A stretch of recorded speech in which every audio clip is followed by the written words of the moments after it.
Test, test, test.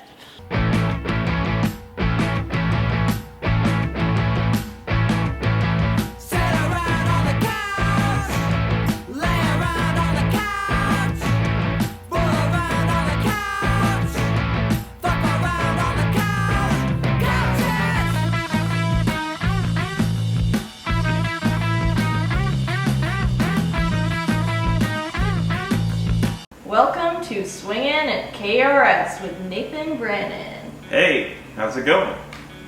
It's going okay. So your new album, Because, was released yesterday. Yeah. And how do you feel Because is different from your first album? The first one was a bunch of jokey jokes, I think. Like, it's not a lot of teeth in them. I never really talked about racism as much before.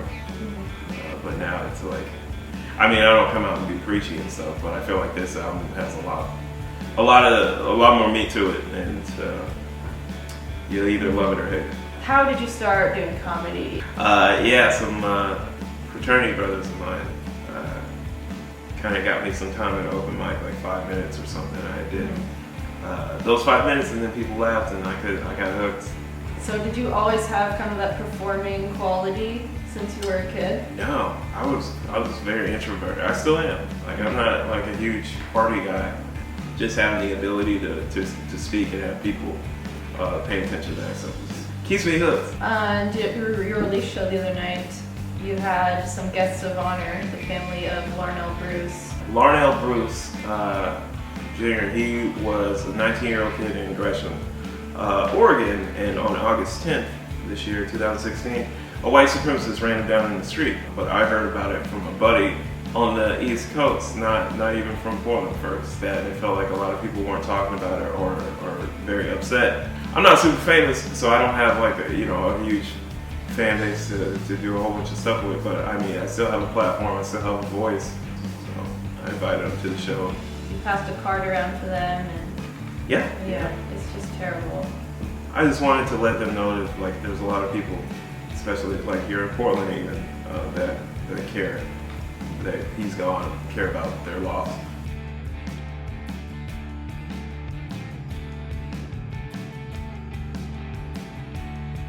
And you have a podcast called The Hamster Village that I love, which is an interview podcast. You interview interracial couples. Yep.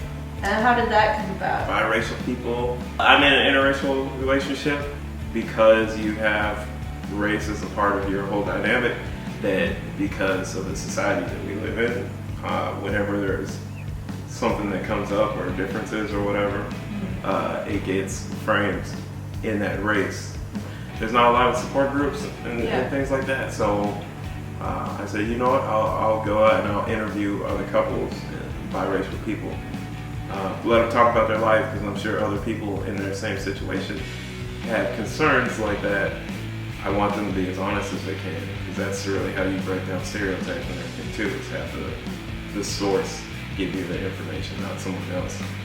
And you moved to LA a few months ago. Yep, I do a few months there and a few months in Washington, where my wife and kid are. But, I get to go back and be a dad. Yeah. That's still very, very important, and so I had to figure out a way to make it work. Who influenced you in terms of your comedic style? Sinbad. I used to watch Sinbad before I even knew what stand-up was. Chappelle was really huge when I was in college. David Huntsberger, I've always been a huge fan of. David Huntsberger? Yeah. Oh yeah, I used to listen to Professor Blastoff. Patrice, who was it? Jerry Goldman is one of my favorites. He was just on Conan and stuff too, but he has a Netflix special, and it's just thought-provoking, like looking at something in a totally different angle. That's like, oh, I look at that every day, or I think about that all the time. Yeah. Never like that. Yeah, I mean, that makes me think of some of your stuff too. And so what's your joke writing process like?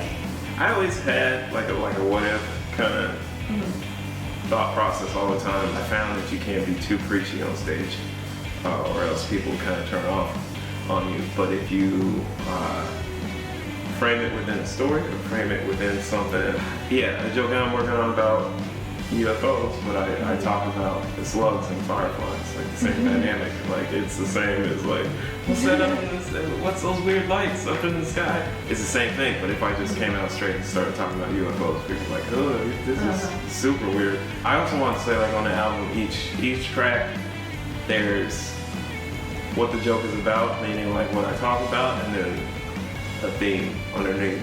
I would love for people to either ask questions about it or like try and guess what the other thing is about. I grew up listening to hip hop albums, you know, like they do that a lot. Jay-Z does that a lot. Well, it's been a pleasure having you on the show today. Thank you, Pleasure Nathan is Brannon. all mine. Aw, thanks. Bye, guys. Yeah.